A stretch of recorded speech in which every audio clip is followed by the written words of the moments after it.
Reflections in Time is made possible in part by support from the UNO Alumni Association, fostering a legacy of alumni giving since 1913.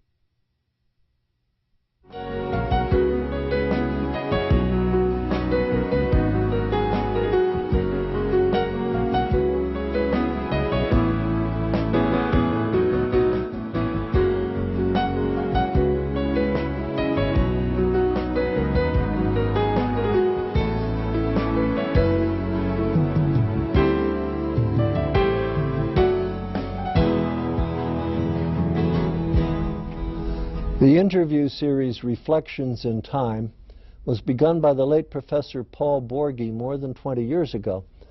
This new series continues Paul's work and is dedicated to his memory. My name's Jack Newton. I'm retired now, but I'm still active as a professor emeritus. I've been on the faculty of UN Omaha since 1960, and I served for 20 years as Dean of the College of Arts and Sciences. I worked closely with Professor Borghi in the development of his original interview series, and I can think of no more fitting tribute to him than to continue this work. The year's 2004. It's a rather dreary day in the month of November, but it's bright and cheerful here in the studios of KYNE, and I have as my guest today Dr. Tom Bragg from the Biology Department, and more recently from the Graduate Dean's Office. So, Tom, welcome. It's good to have you here with us. It's a great opportunity for me to talk a little bit about some of the past that I know. Great. Well, let's start in by learning something about you. Can you tell us, well, where you were born, where you grew up, where you went to school, your educational experiences?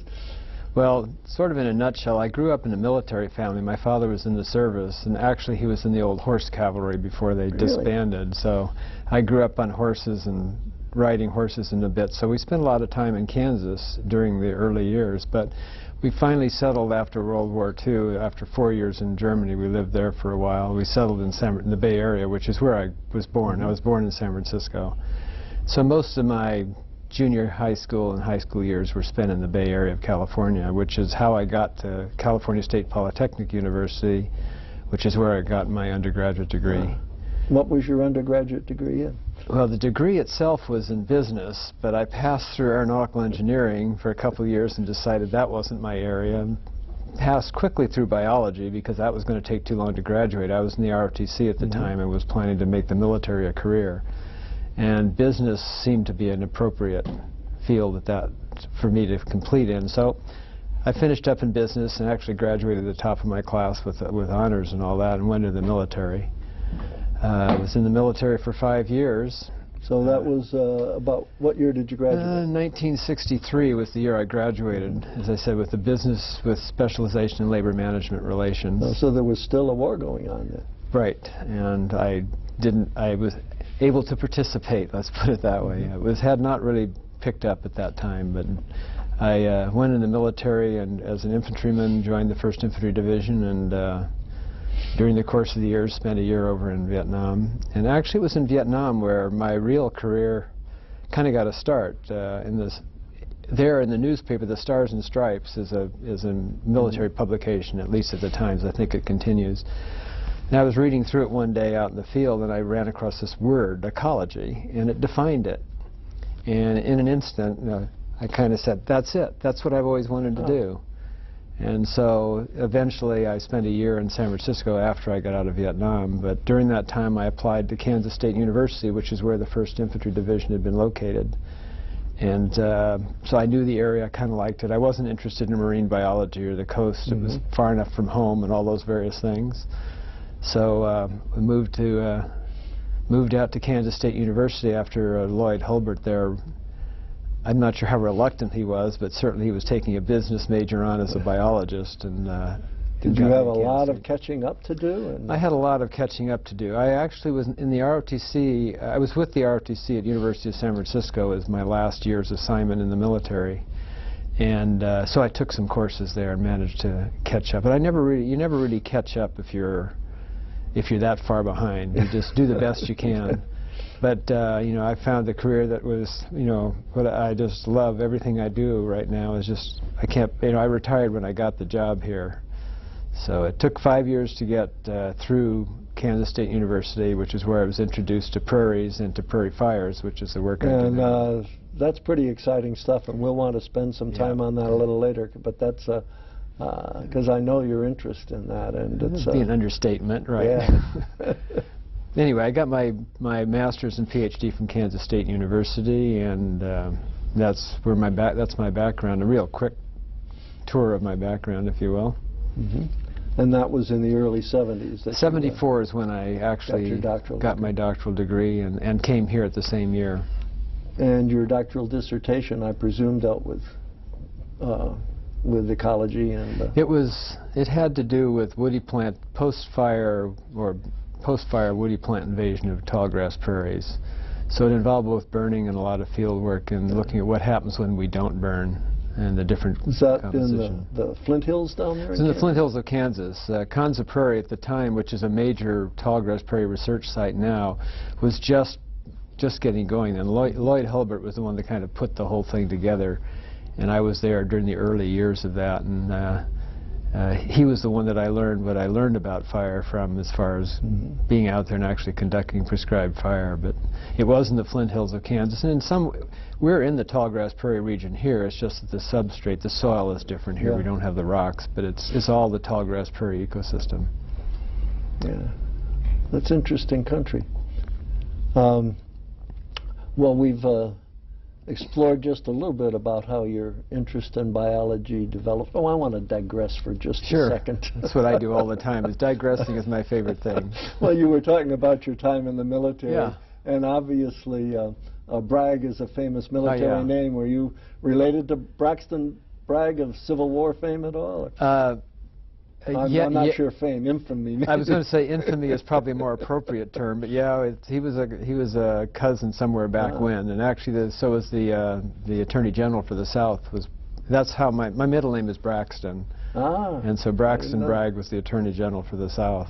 Interesting. So, yeah, there is that record. My grandfather came from Alabama, which is to California, and that's kind of how we got out here. My grandmother came from Italy, so. Yep, there's a connection there, but as you say, it's more of an infamous one than not. Well, at least he's got a fort named after him. Or he does that. And they actually, he did pretty well in the Mexican War, which is where he got his name. It was in the Civil War where he did not do very well. The phrase "precipitate retreat" comes into mind in one of his activities. Yeah, but if I remember correctly, he was a good friend of the Confederate presidents. Oh yes, well that helped him a little bit. It didn't hurt. That's right. But apparently he died crossing a street somewhere in Texas, and nobody bothered to pick his body up. So it was infamous is probably a much more appropriate description of that. I hope not to be quite so unfortunate. Well, okay. So when you graduated, you came directly to UNO? Right. There's a little bit of an interesting story there, because I was actually, in my applications here, one of the people on my committee at Kansas State was Ted Barkley. And if you knew Ted Barkley, he's kind of a different person, really good person, but he approaches things slightly differently. So in my letter of application, he said something to the effect, since it is typical to put in some negative things about applicants, and he went ahead and did that. And apparently that got my letter placed on the reject stack, according to some people that I visited with about that. So they were waiting for a faculty member. This is in the '74. They were waiting for someone that they had wanted to come, but he turned them down at the last minute. So in mid-August, which was just before classes start, I got a call. Would I be interested? And I was more than interested. It was the only job I had. I turned one down within a consulting firm because I just didn't feel I'd gone through all this to work in consulting. I wanted to work at a university, and so it turned out to be really good for me. Well, not just for you. I think it was a really lucky break for UNO too. Well, it was. You can be. This is the kind of university where I can do well, because I don't like to be driven by others, which is what happens at large universities. I drive myself sufficiently to take care of all that. I keep plenty busy. Well, let's see, I was trying to think. Allwine Hall, which is where your office has been, and where the biology department's headquartered, was not very old, well, about 5 years old or so. It was just then. A few years old. In fact, I had a really small little room in the basement of it when I first came here, because most of it was occupied by chemistry at the time. It was they had the top 2 floors. Right. And so it was relatively new. Of course, when you come to a place, you don't think of it as new or old. It's just the way it is when you get there, and so it just was the way it was to me. But of course, the university has changed tremendously since then. Not Allwine hasn't changed that much, but the campus tell me has. a little bit about what the university was like back then. Well, again, I'm looking back and not usually paying a whole lot of attention to what's going on around me other than what I have a focus on. The campus was much smaller, of course. Yes.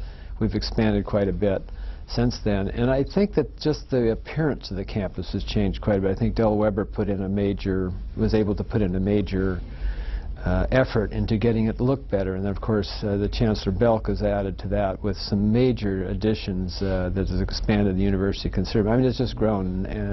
Probably the biggest event that I think happened was the dorms, the fact that we had dorms. I think that made the biggest difference. Well, we've been talking about that for years and years before, but boy, when they came to fruition, why, it was a major event. It was a major addition, both in getting it done, just to get the administration to approve it, not our administration, but the overall administration, the Board of Regents to approve it. But when it came on campus, I think it changed the appearance of the campus. It changed the activity on the campus. And I think it's just going to get bigger. We're going to have more. Probably change the student body. Now, I was retired before then, and so I can't talk from personal experience. Can you?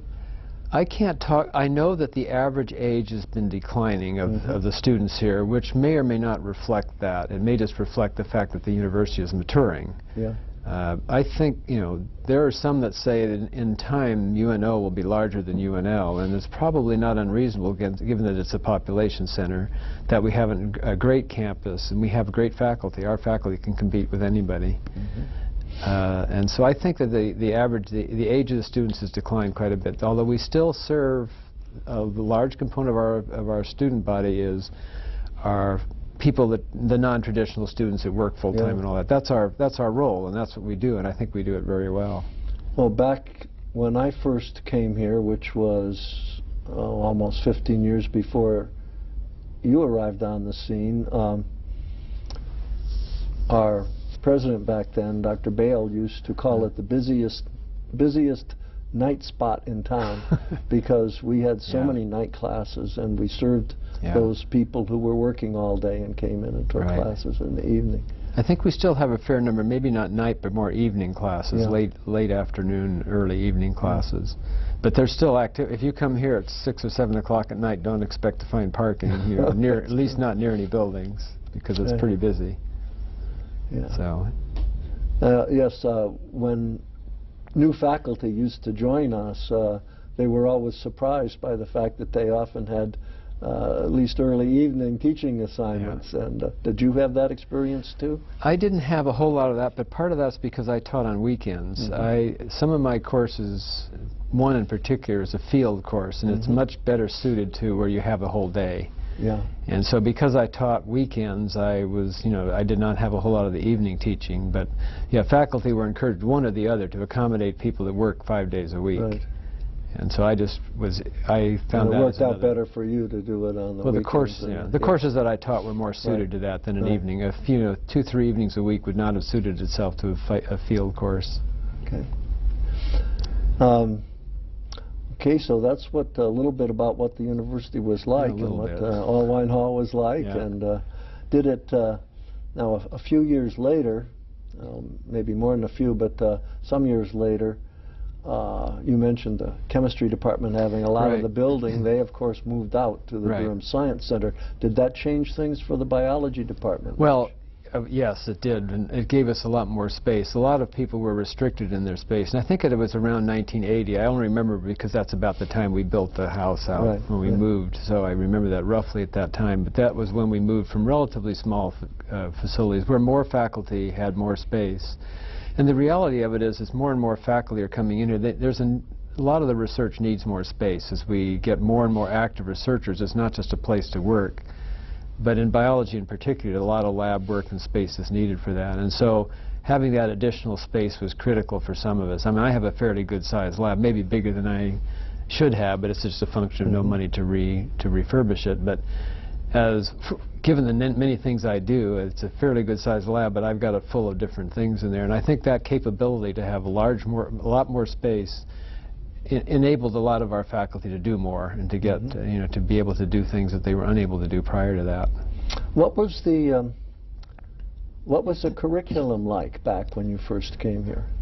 Well, again, you kind of focus on your own stuff and not a whole lot on the other stuff. I think it was more the typical botany, zoology kind of things where things were very compartmentalized as research. And I think what we have done since in the interim is we've moved from compartmentalization to more integrating the courses. So instead of botany and zoology, in our case, as an example, we have biology 1, which includes botany, but it includes other genetics and some other things. And then we have zoology, which goes into other aspects of ecology and environmental kinds of things. So I think we've integrated the courses a lot more. But as we added faculty, which is probably one of the bigger differences in biology, we've been able to add more disciplines. More specializations within disciplines, I guess. It's not just biologists now. I mean, we have a molecular cell biology program that is, basically biotech section, but we have an environmental studies program right now for undergraduates. Could you spend just a sentence or two elaborating on that so that our listeners who may not be familiar with the language you're using will understand better? Well, the biotechnology is more the application of technological information in molecular biology, cell biology, and that level of thing. And I don't know a lot about that, but that's one area. The environmental biology deals with all the field strengths. One of the things that we've been able to hang on to here is not get directed entirely to molecular and cell biology. A lot of campuses across the country have gone that way because there's money there. You need money for equipment, then that brings in overhead money for the university, so there's all those benefits. But environmental studies is where you can go out in the field and actually do things in the field, and that doesn't take a lot of money to do that, but obviously you have to support the faculty. We have an extremely strong environmental studies program, perhaps even better than what's available in Lincoln. I mean, there are those of us who think it is better, but I'm willing to be... A little competition there, little competition. Well, I don't think there is. I think that we do have it, and I think we've been able to retain it. I think that the even with their emphasis in agriculture. Yeah, well, see, that's not agriculture. Our environmental biology is less about agriculture and more about the natural environment, or how we manage the natural environment. Although agriculture is part of our environment, and some of our studies deal with the agricultural environment and how it impacts native animals, for example. But I think we've been focusing on this, so we have a very strong program with individuals in each of these disciplines. So we have a very strong environmental studies program, and Dr. John McCarty, who's the director of our program, is a very strong biologist and has been able to build the program even further from where Roger Sharp kind of left it off at one point in time. Yeah, Dr. Sharp, who unfortunately is deceased now, but right, he was one of the real instigators of that program. Right. So our environmental studies program is a very good program. I think it's a strength that UNO has within the biology department, as is biotechnology. And of course we have other strengths too, the information technology. I'm just speaking within our department right here. Well, how about particularly in the area that you're less interested in, knowledgeable about, how about cooperation with the medical center, which is just down the street? Is that pretty strong right now? There are a lot of efforts to try to strengthen that. Biotechnology ties directly within that. Information technology actually does the same thing, because information is data, and data relates to the human body and elsewhere. A lot of it is tying biology and the med center and the ITS and the information technology sector together in these programs. And there's a lot of that integration that's going on to try to get these programs going. And biotechnology is a good example of that. We are hiring a biotechnology specialist, and the question is whether he's going to be housed down at the Peter Kiewit Center or here, indicating how closely they are tied together. And I'm not sure. It just depends who comes as to where they want to go, as to where they will actually sit. Maybe it's obvious, but what I'm doing is asking you some questions outside of your area of expertise, because I figure that with your new title as I should know something. Associate Vice Chancellor for Research, you're responsible for research all over the university, and you probably are more familiar with some of these areas than you would be otherwise. Right, and I am. In fact, I do work across the whole university in that capacity, the Associate Vice Chancellor for Research component, because we get grants. We try to support the grant efforts. We don't get the grants ourselves, but we work with the faculty to get them. And what we have is an extremely active faculty across the campus. So there's a huge diversity of information that comes in, and some of them are better written than others, and some of them are less clear than others. And we just have to make sure that what goes out of the university to potential funding sources at least represents us fairly well. And so we do what we can to try to facilitate that. Have you been, I was going to get into this deeper later, but as long as we're talking about it now, let's do it now. Have we been fairly successful? We've been very successful. I mean, that's almost an understatement. I'm putting together something right now, and it's allowing me to kind of look over the past years.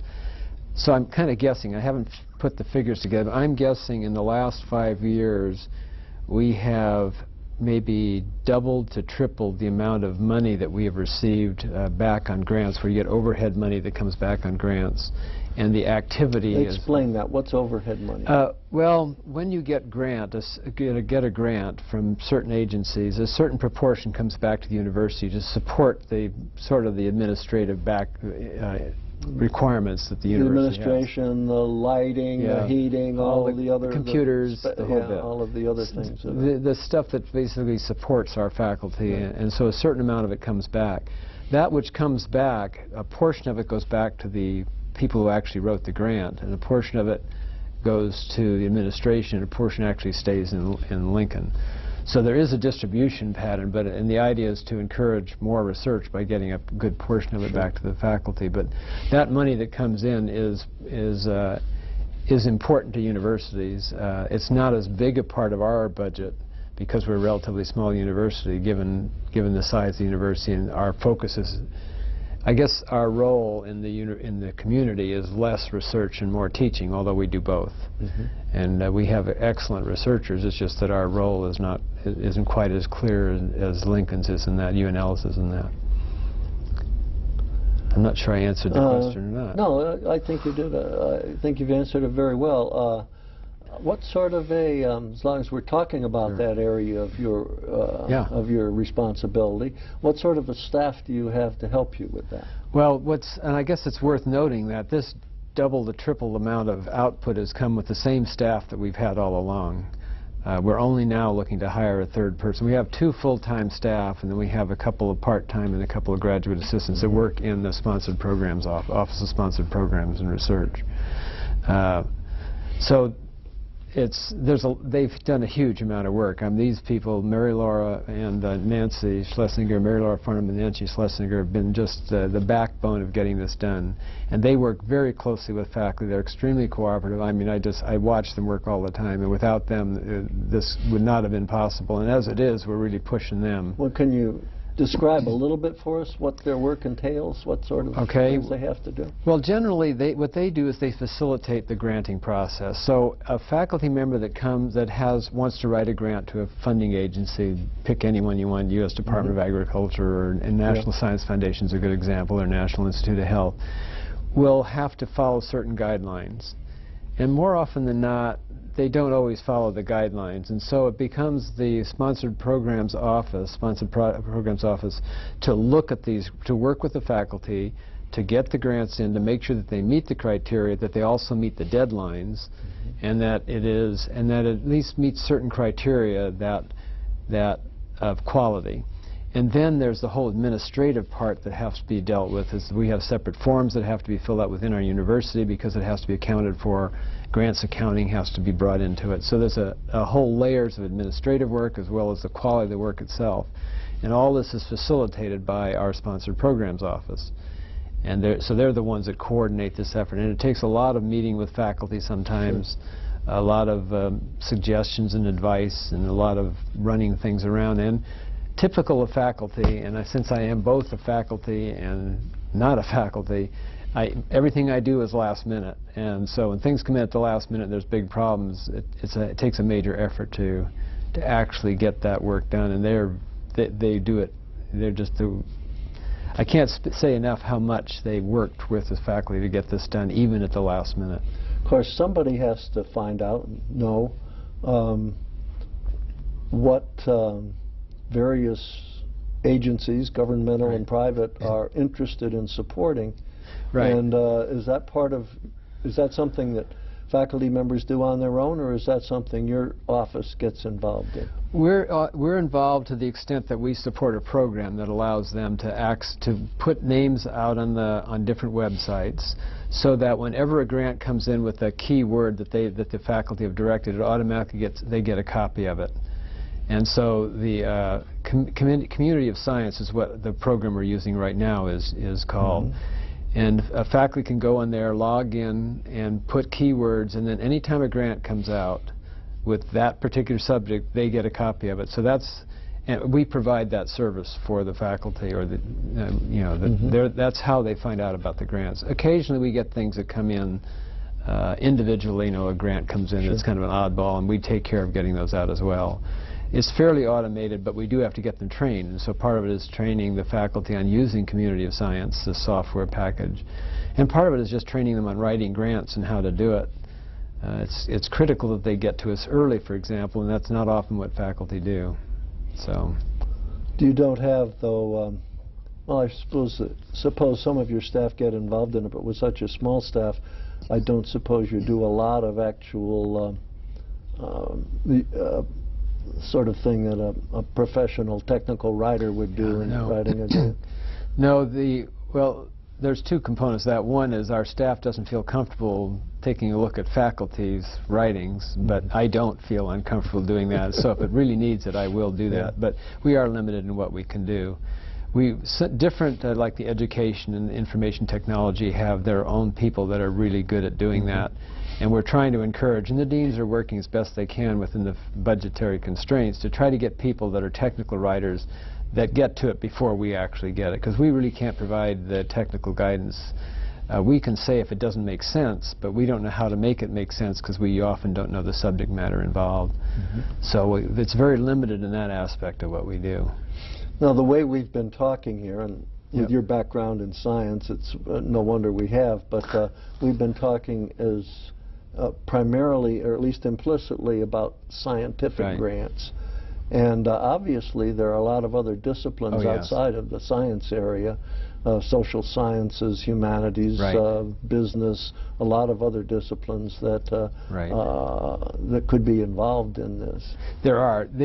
Their grants tend to be smaller and not quite as big of a problem to submit. But we're talking about, when I talk about grants or funding, we're talking across the board from every discipline. I may talk about them as a scientific project, but we do encourage the arts and the music and all the various disciplines, humanities, all those are important parts of what we do, and we support them as well. It's just that they tend to have, their grants tend to be smaller in nature and less time-consuming, although sometimes even the smallest thing can be the biggest problem, and so there are those issues that have to be dealt with.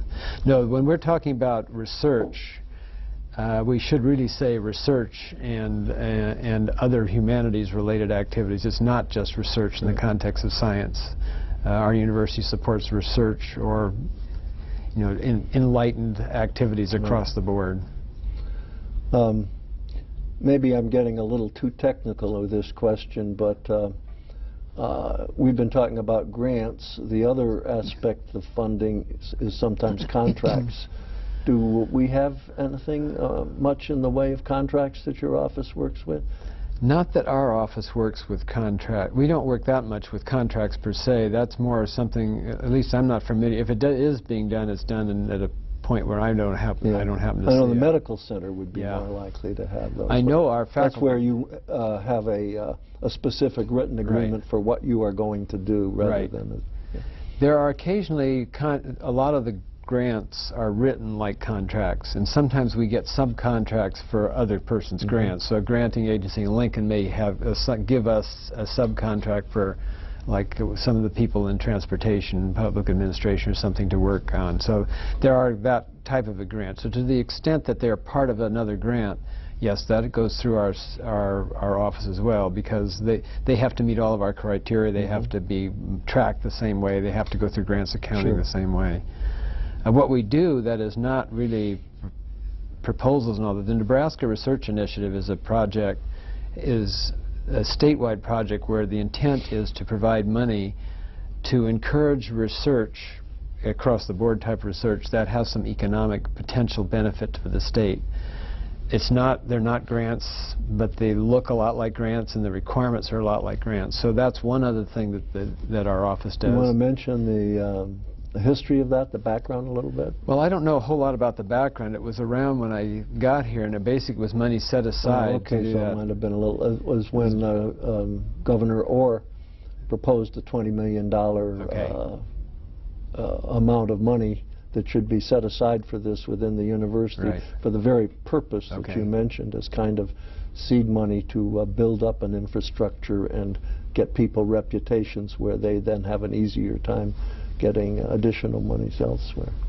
Just shows that learning goes both ways here. Oh, I had a long discussion on that this morning with a professor of physics who was telling me about it. Yeah, I kind of came in when it was already established and didn't know the details of it. The other thing that we do, of course, is federal proposals, where we try to get money from the federal government. It's pork barrel type of money that everybody's doing it, and you have to do it just in defense of yourself. And we've been somewhat successful in getting a few $1 million a year over that program. So those are other activities that our office supports, is the reason I mentioned them. Yeah. We started talking a while back about changes over the years, and one that you've hit me, that you were talking about here just a few minutes ago, when you were talking about, well, this is a software package that we can use for people to find out who wants this work done and so on. That's something we never would have thought of back when you first came here. No, the computers back then were rooms rather than little things on your desk, obviously. And that's added a whole dimension to what we are able to do. There's some analyses now, for example, that can be done, and I'm sure there's a lot of things in arts and other things that can be done that just simply couldn't be done because of the time crunch back then. It's a huge difference. But it's allowed us to do a lot more and do it, I'll say, a lot better. At least it can look a lot better. The problem with computers is that they've added work. Now we expect to do a certain level of quality work, and it's no longer where you can get by with something that isn't absolutely perfect. You just go back and do it over again. Well, I suppose that affects you also as a researcher yourself, because you have then the opportunity to do much more thorough searches of the literature and so on. Searches of the literature and analysis of data in particular. In my case, again, I'm speaking as a scientist, so I have large volumes of data. I work with plants. My specialty is plant community ecology and the effects of fire in grasslands. And plants don't move, so because they don't move, you can collect a lot of information.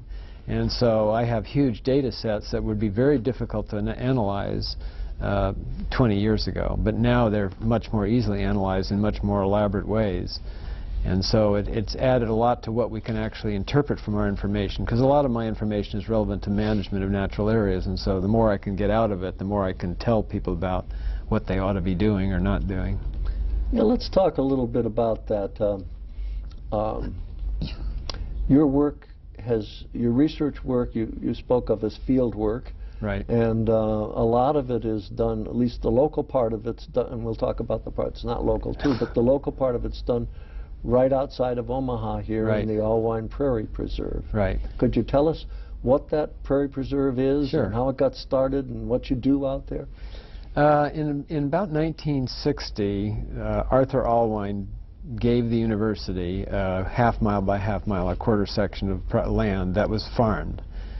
And about 1970, when the person who was living there moved off, it was reseeded. All this is before I came out. It was reseeded to native grasses. And in 1974, when I came in, part of my job was in the letter that you signed, basically said was to take care of Allwine Prairie. And that's what I've been doing in the past since I've been here. And what we've done since then is we've incorporated a prescribed burn plan, which has divided into 3 parts, and we burn 1 part every year, so there's portions that are burned. So we have a management plan that involves prescribed fire.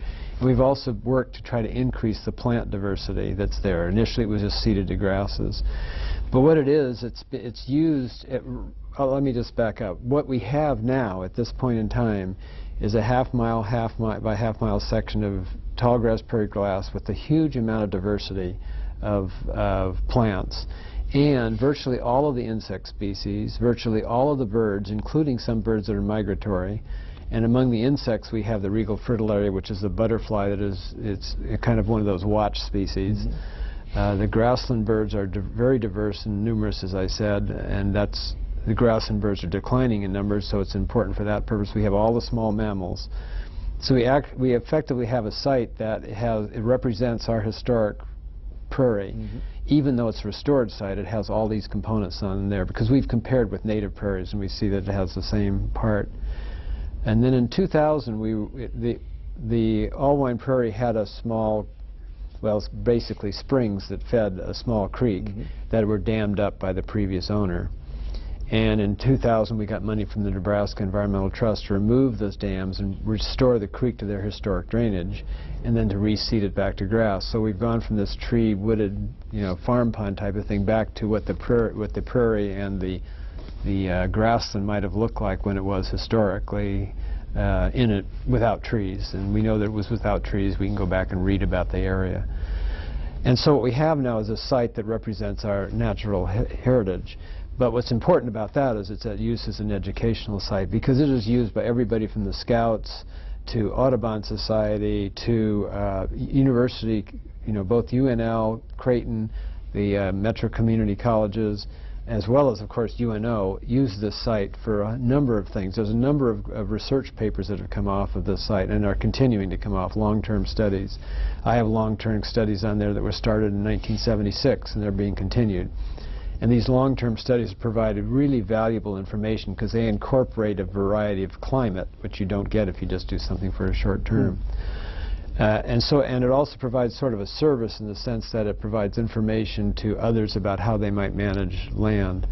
So it's a very important site for the university, but it's a very important site for the Omaha area as an environmental resource center.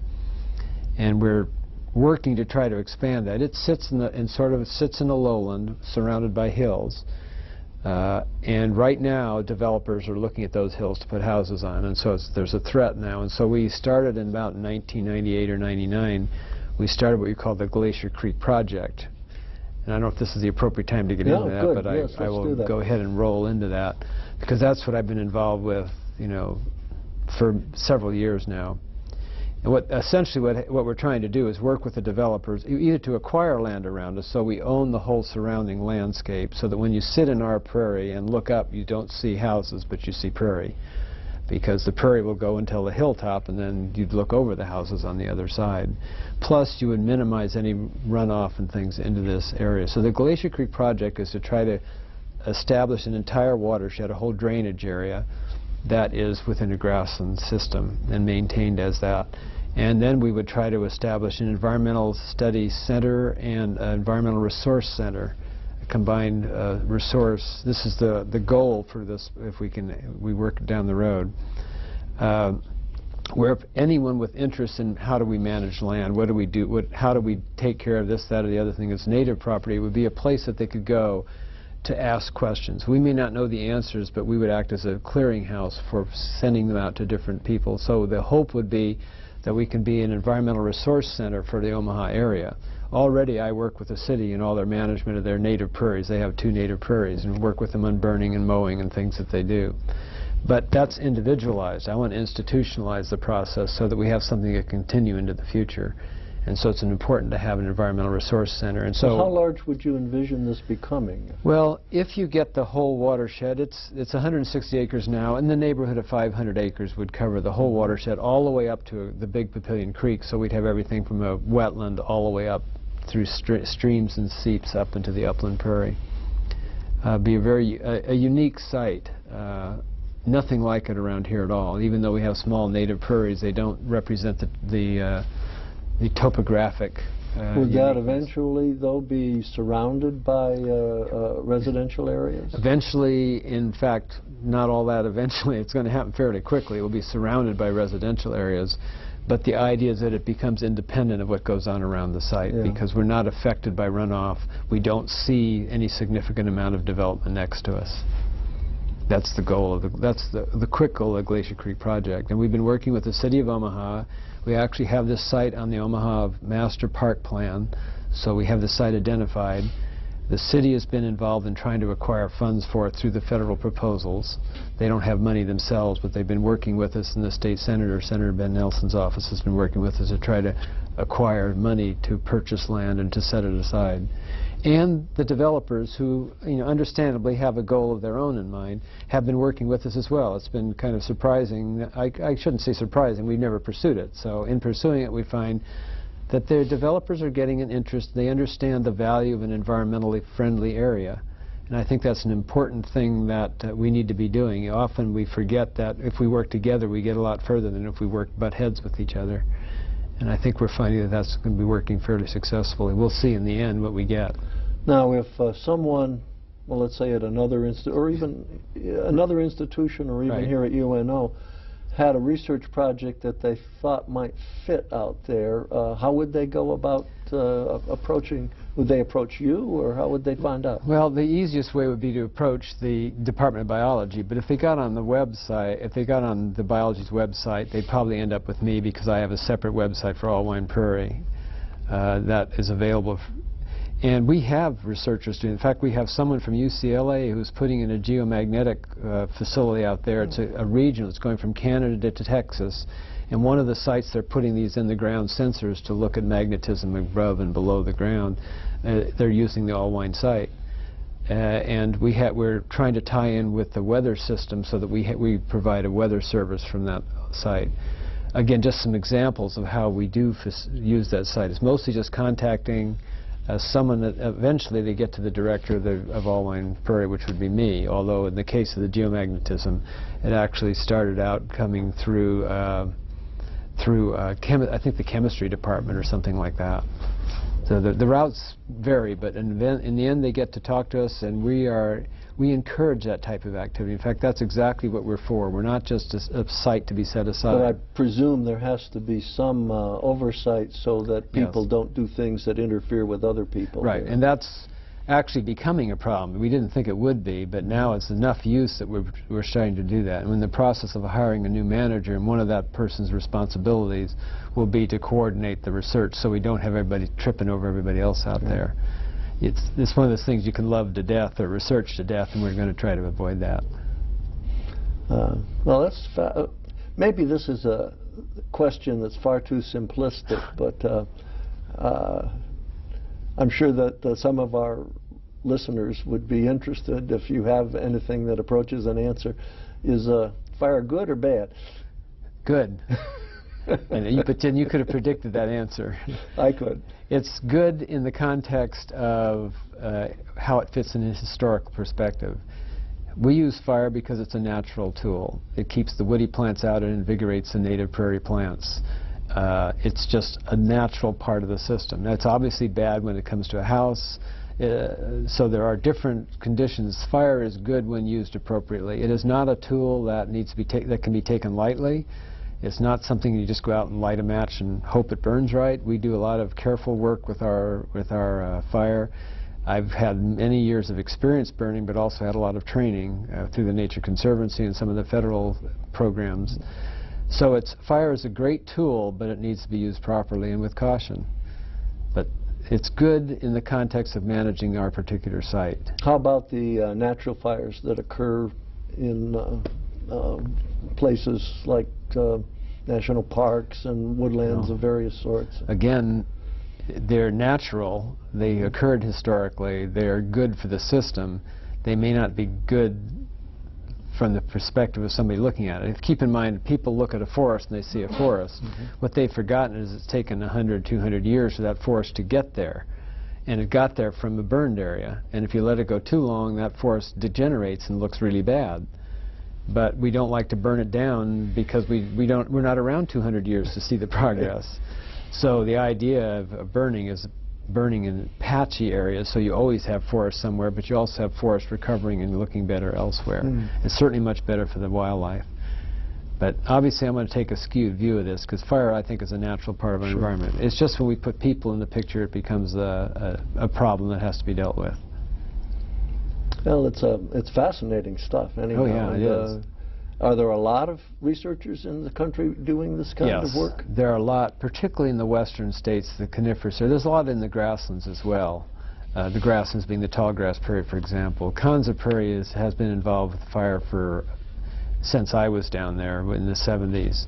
That was part of the reason for getting the site, was to manage it with fire. And fire, of course, is something that is a concern across the globe. You know, I have research in Australia that I work in the Gibson Desert. Yeah, I was going to get to that next. I would like to get back to you and the work you've done here, but let's talk about that first briefly anyhow. Well, I sort of weaseled my way into this study. I wanted to go to Australia, and I went enough times until I found someone that had a research project, and they didn't have anyone that was interested in doing the firework and the vegetation. And so I said, well, I'll be glad to come out and help. And what it's worked into is they will pay my way over and back, and I work with them in a research project. It's in Western Australia, which is one of the states in Australia, and it's sort of in what you would call the outback. It's a really interesting area, very diverse flora and fauna for that matter. The big picture is they're trying to reintroduce native fauna, and to do that they have to reintroduce the natural fire regime, and they have to get rid of the cats and foxes, which are not native to the site. And so I don't deal with the getting rid of cat and fox problems, but I do deal with the reintroduction of the natural fire regime, what plants do after fire, and which is the same thing I do here. And because it's a very important, that process is important, because it's in recovery from a fire, there's 1 or 2 years that are good for plant animals, and after that it's not quite as good, so it needs to reburn again. Let's for a minute come back to Omaha. Sure, if I have to.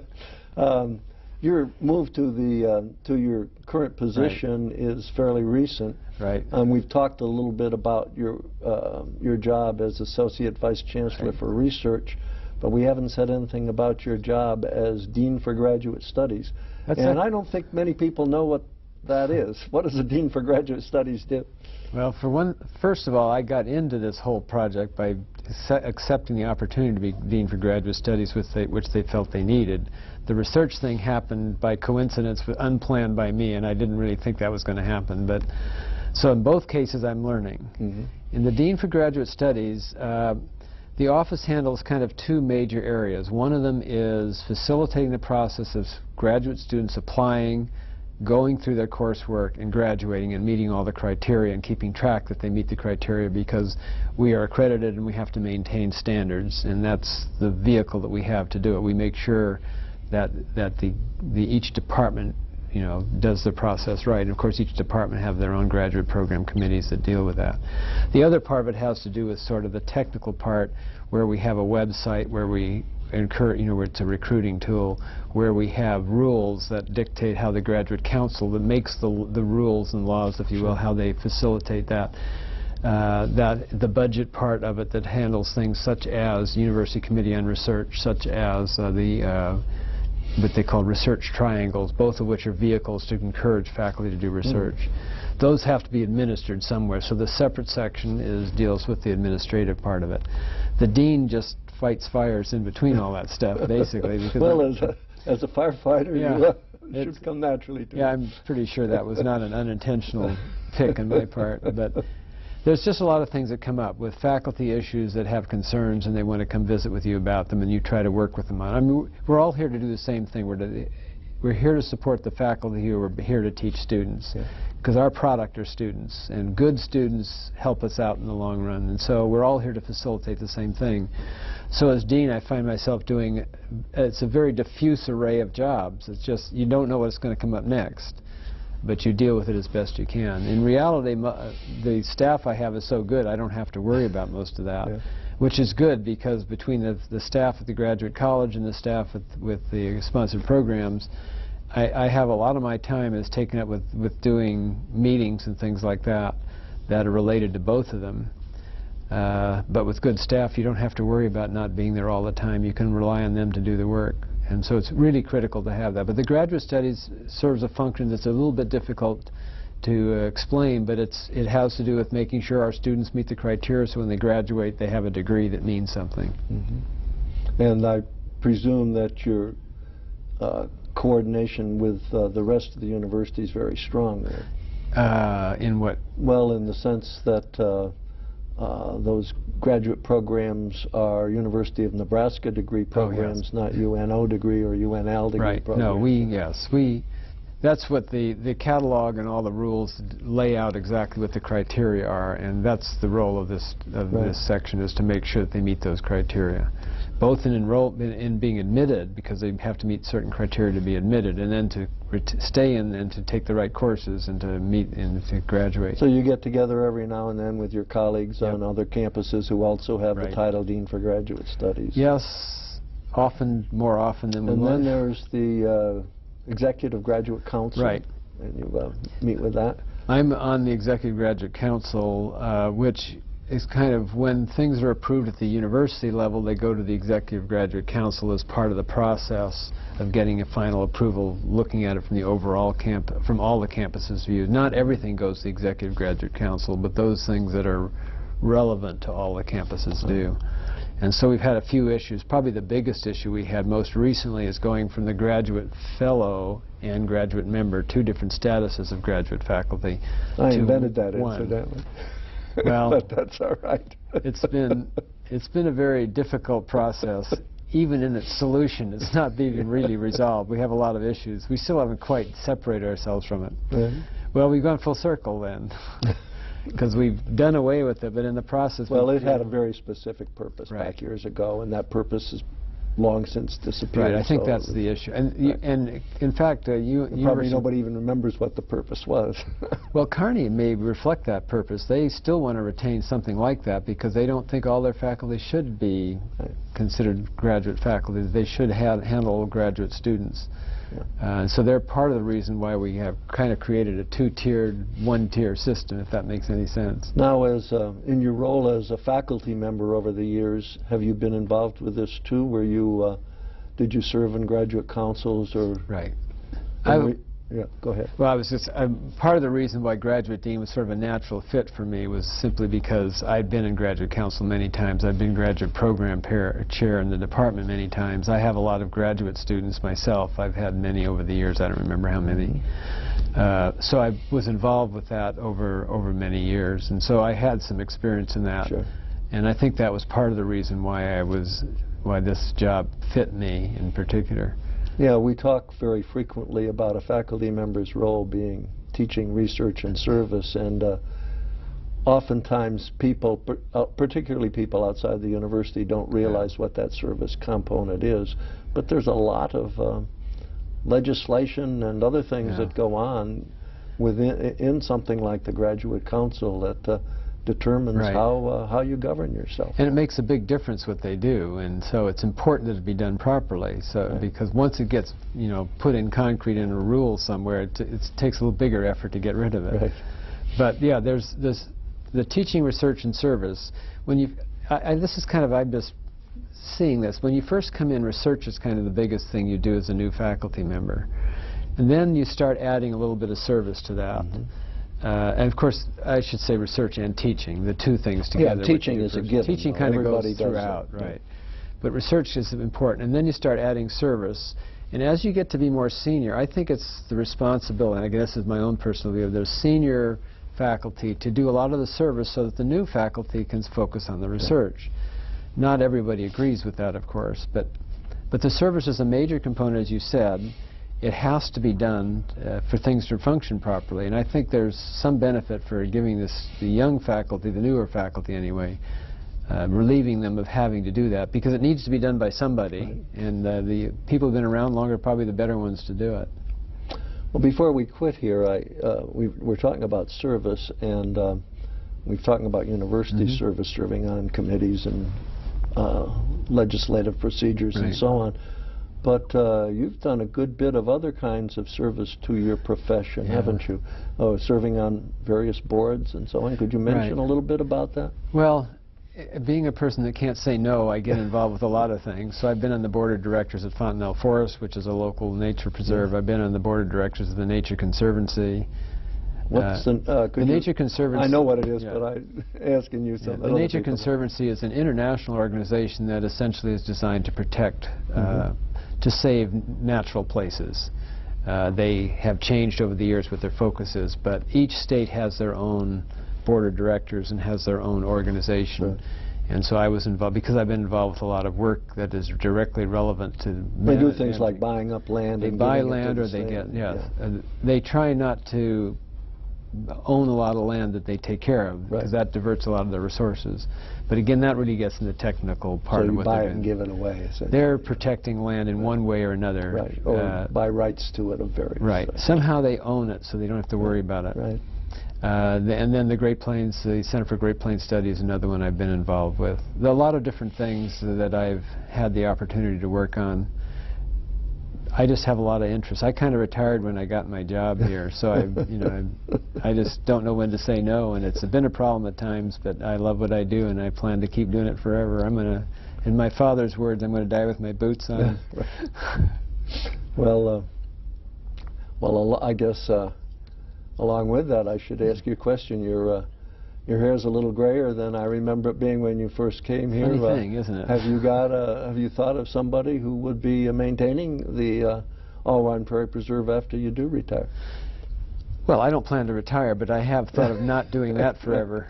Yeah, we actually are kind of grooming different people to do it now. We have a couple people that have worked their way into. John McCarty is one, but Larissa Wolfenbarger is one that is probably more actively involved. She was manager of the preserve. She took a job with the department now, so she had to drop the management job, but she still has an interest in it.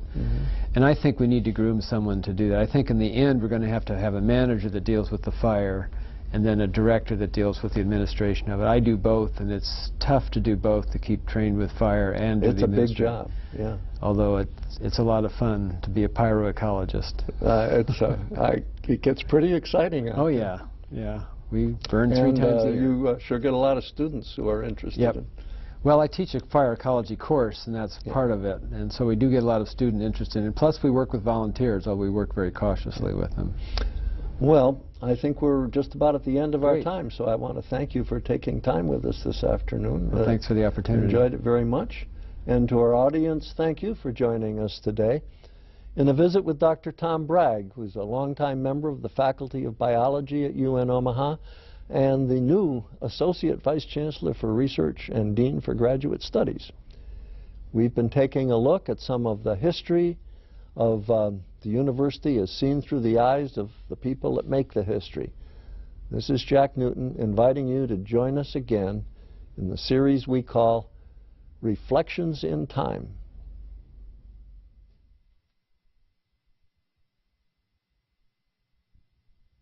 Reflections in Time is made possible in part by support from the UNO Alumni Association, fostering a legacy of alumni giving since 1913.